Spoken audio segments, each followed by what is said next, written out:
Alright, we need to have a talk about Tenpai dragons.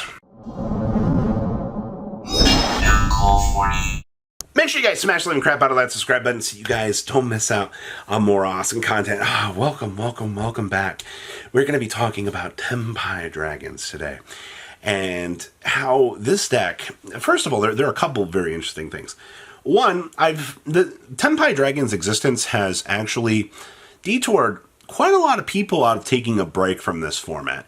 Personally, I have at least 2 friends that are taking a step back from this game right now that just don't really want to deal with this. Now, you got to remember, heading on into this format, you had a lot of people that had a really bad taste in their mouth.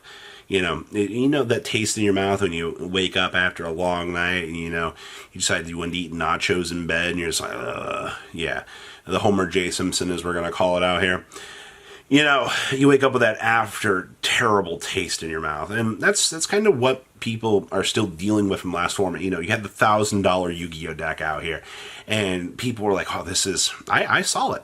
Not so much in my comment section as just like the masses all over the internet complaining to Konami.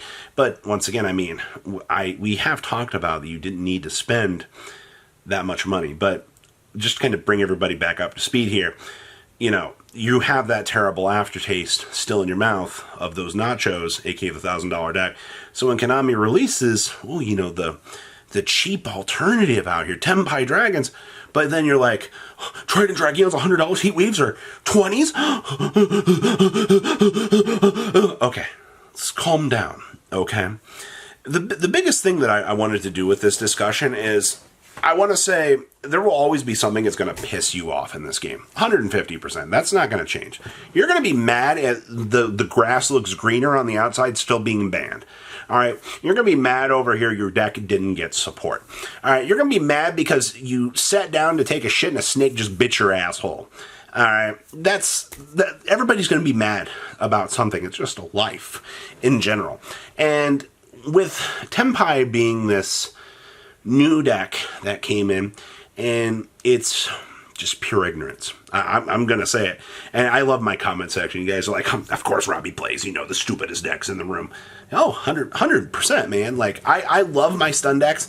I love my OTK decks. I love degenerate decks. But Tenpai has been the easiest Yu-Gi-Oh deck that I've had the chance of picking up. And they weren't kidding. Oh, no.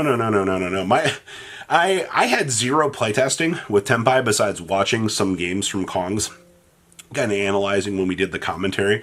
So I had the chance to see what the deck could do, but I hadn't actually sat down and piloted it. And my friend didn't want to playtest me because he's like, I just don't want to go on life tilt. I was like, that's understandable, You don't want to sit here and you don't want to lose to some random BS. It happens. Like, this is Yu-Gi-Oh! Out here in a nutshell. You'll get... People will go on life tilt at the simplest thing. But the reason why we're having this Tenpai talk is because if Tenpai coming off of Snake Eyes is the thing that's detouring you from the game, you're probably not coming back unless there's a deck coming down the pipeline here that's going to excite you. Now, I will tell you, and all of my 3-4 tournaments I have played Tenpai in so far, if you have a fun opponent in the mirror match is the funnest garbage I have played in a long time. All right, yes, it is a lot of hand trapping your opponent, but if you and your opponent are just having a good conversation, you guys are going to have fun. All right, you know what you have to do. Ogre, Ash, Imperm, Blast. Now, with the addition of Crossout Designator out here, this deck is actually way more fun. Actually, fairly recently, I had to cross out a Feather Duster to not lose. And you're probably like, wait a minute, Robbie. What in the world? I set a Sengen Kaiman and Imperm, and I set the cross out going into the turn going first with the spheres. So, like, it's pretty decent. And then I got Feather Duster, and I was like, chain cross out, call Feather Duster. He was like, yeah, you're good to resolve out here. Like, that's just kind of how it is. But the biggest takeaways with Tenpai right now are to the people that are playing the deck. They're kind of having fun. Honestly, at least I am. All right, and I've seen people have fun. Now, unfortunately, I know I gotta get my angry face going here. There are the people that have to play against Tenpai, and this is the other thing that, like, the deck's not unbeatable. Tenpai is... I actually had a scenario that I had to make a Black Rose Dragon because my opponent had Shaman, Monk, and a face down. And I'm playing against Sword Soul. I was like, it's Blackout, 150%, because, if we go Battle Phase, activates Blackout, there went my monsters. So I had to make the Black Rose, and guess what? It was the Blackout. But Robbie, did you not have... No, I didn't have anything else. Like, you can bring back other guys, sure, and try to do things, but it really wasn't worth it. Honestly, like, the Black Rose play was the best line that I had given my hand of Ogre and the rest of the hand trap squad. So, actually, drew the Ogre for turn. Life be like that sometimes. But, with Tenpai being this deck in the room, it gave players the chance to have a budget deck. And I've seen spreadsheets. I've seen people out here talking about the alternatives of Trident Dragon. Actually, during my last locals experience, I made 0 Trident Dragon. 0. Actually, I think of the 45, 50 games I have played, I have Trident Dragon twice at this point. Which is... It does say something about the deck. I do think that you want to have a Trident Dragon. That's one of the biggest things that you definitely want to consider. And, oh, absolutely, please play those crossouts in the deck. I initially sat down, I looked at cross, and I was like, is this worth it? So actually getting the big brain here, and when your opponent's going to side in the D barrier, side in one-dimensional barrier yourself. That way you can cross out the barrier when they try to shotgun it. It's the funniest shit in the world. Like, we've seen.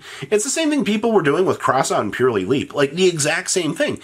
Like, you would see, going into the next turn, they would attempt to level up the Purely monster into the big one, and then you would just be like, no, Crossout, called Purely Leap. And your opponent's just like...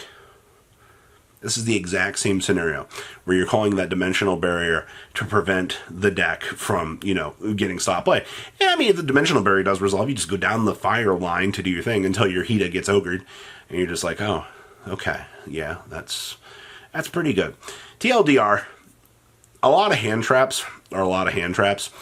Typically, ashing the Sengen Kaiman can get you places, very typically. And then there will just be other times. This is the most be fucked if you do, be fucked if you don't scenario. But like, typically ashing the Sengen Kaiman's good unless you open up a lot of gas, and it happens. That's modern era Yu-Gi-Oh! In a nutshell. Did you open up good? Yes or no? Did you open up a lot of hand traps? Did you open up one starter? And I've also noticed in my personal experience, you can still have a Sengen Kaiman and a Pydra in your hand, but if you activate Field Spell, you can draw your opponent into dealing with the field spell. The field spell is almost just kind of there to bait your opponent. I know, that's a really weird scenario to think about out here. That if you open up optimally, you can actually bait your opponent on the field spell. Yeah, that's freaking hilarious, actually. So, TLDR here. Tenpai is some of the most personal fun that I have had playing the game. If you are frustrated with this coming off of last format, you're like, this is the final nail in the coffin, Konami not reprinting this. You're just going to be, I think at this point, Yu-Gi-Oh! Players are just so upset with the current state of the game. As the game evolves, more and more people are going to continue to be frustrated. And some people are just going to be forever unhappy with the state things are. There will be their ups, there will be downs in the game. That's how it's going to be. All right, and I can't believe I have to sit here and go, yep, this is what we're dealing with now. Yep, this is what we're dealing with now. Because that's what we're dealing with now. Did you catch all 3 of those? All right, because that's some real talk there. All right, make sure that, you're going to be unhappy with the course of the game, take a break. If after taking a break you're not happy with this, maybe Yu-Gi-Oh's not for you. All right. There will be their ups. I'll be frustrated with some formats. You'll see it on this channel.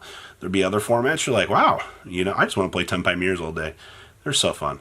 All right, just win the dice roll, 5 You guys have a good rest of your day, all right?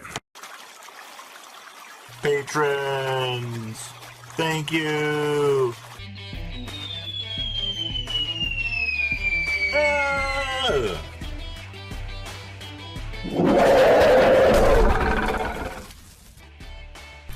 Thank you so much for watching. Check out these other videos.